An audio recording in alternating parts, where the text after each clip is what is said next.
All right, so I'm doing a little comparison video here between the Jackson USA Custom Shop 20th anniversary Rest in Peace bass, which is the bass on the left, and the 30th anniversary David Ellefson Concert basses, which are the two over here on my screen on the right. And I would say that the ones on the left here that were made in 2010, these were like the first signature Jacksons that David Ellefson did with Jackson that were marketed. And they are very much a celebratory model of the Rest in Peace era and the relationship between Jackson, David Ellefson, Megadeth. The ones on the right are much more like a replica model of the basses that he actually used on the Rest in Peace record and the tour. So I'll just kind of look at these one at a time and just talk about my stories with them. So when I look at this one over here, so these two, just look at these two first, are the 20th anniversary ones, and these are USA Custom Shops. There's only 60 of these in the world. It was a limited run of 60. So you got two of the 60 right here, one of the silver 4-string ones and one of the black 5-string ones. They have dual humbuckers. You see the 3-band EQ on the right, the balance knob, and then the volume knob up top. These things sound incredible. These are not the HZ EMGs that you get like stock in instruments. These are the real deal EMGs here, and they sound phenomenal, especially that neck one. They have ebony fretboards. If you've ever played with ebony before, they are like the best in the world. They feel phenomenal. They're smooth. The tones I get out of these things, they sound great and they feel great. Comparing the two, the 30th anniversary ones have a painted neck on the back, and the 20th anniversary ones do not have a painted neck on the back, and the non-painted neck actually feels much better. They're all neck through. All four of these are neck through. But this one here has a lot of things that just like, these ones have a lot of things that beef it up. So the 5-string one, you'll notice, while it is still a badass bridge, it's not the original one that came with the bass. I have the original in the case. But the seller messed with it, and the string spacing on it is kind of weird, so I just couldn't use it. I'll try to fix it or get a different one that's at least the one they used in the future to fix it up. This one came to me, it was not well taken care of, it was not kept in a good tempered environment. There's some blemishes up there on the headstock.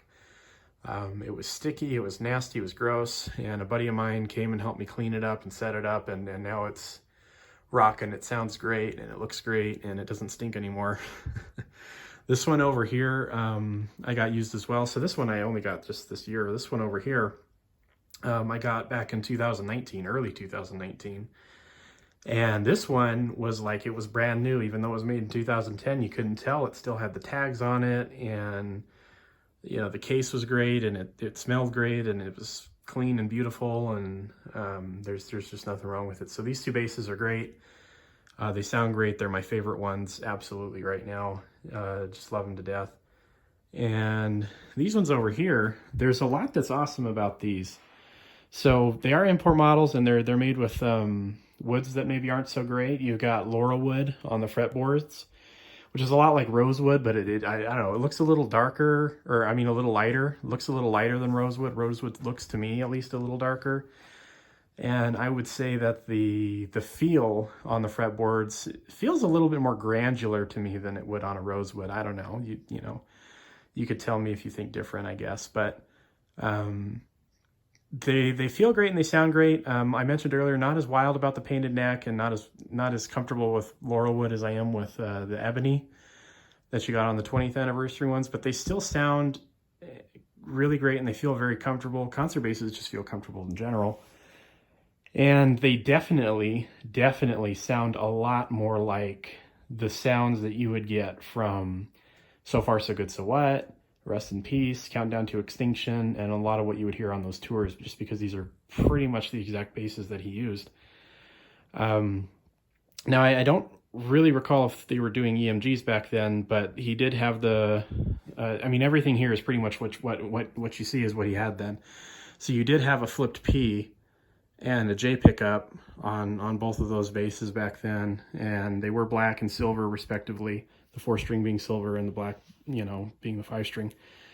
And you've got the Jackson high mass bridges, they're great. You've got the volume, the EQ, and then you've got the toggle switch here. And one of the cool things about the toggle switch is this is just the great attention to detail that Jackson gives you with these.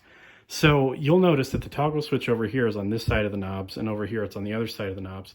And that's because David Ellefson got the 4-string when they were recording So Far, So Good, So What, and he did the tour with them, and the knob was up here, and he was hitting it a lot. I know, so I got this bass from David Ellefson himself at a Kings of Thrash show, and he had taken the toggle switch off during the show so that his fingers wouldn't hit it while he was playing. I'm assuming because of that same issue, when he had Jackson make him the 5-string, there's a whole story about it that he's told a couple of times. You could watch one of his videos where he explains the key change in Hanger 18. That's why he needed the 5-string. He probably told him, hey, move that toggle switch over. And I'm imagining that's what happened, and that's why the toggle switch is over there. I don't know for sure.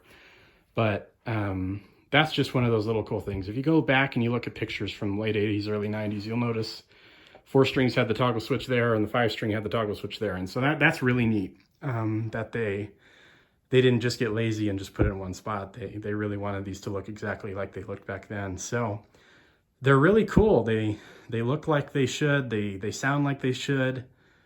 And they're just really cool. And like I said, this was the one on the right, the silver one, I got at a Kings of Thrash show. If you see the DVD, Kings of Thrash at the Whiskey A Go-Go, this is that exact bass that was used. David Ellefson signed the back of it. I didn't want to turn these around, but I'll show you. He signed the back of that there. Really took his time to talk to me about the bass and its history, and really cool, just really cool experience. Getting to chat with him and have him, after I'm sure he was exhausted playing that show. It was a long sets, 2 whole albums and then some. He took the time to just talk to me, a fan, about the history of the bass and what it means. And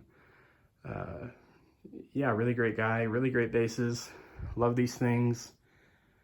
And I'll probably do next a comparison video of the 20th anniversary basses with the newer line model custom shop ones. They have like a newer version of the custom shop ones. I'm having a couple of them built right now. So when I get those, I'll do a little comparison video of the like old custom shop versus new custom shop and see what we think then. But all 4 of these basses, absolutely phenomenal. My favorite one is this guy, the 4-string silver 20th anniversary edition bass. My favorite story is the 4-string silver 30th anniversary edition bass. So like they're all great, and they've all got great stories, and I love using them and playing with them. And I'm going to keep them forever. Love these things. So thank you so much for watching, and see you on the next video.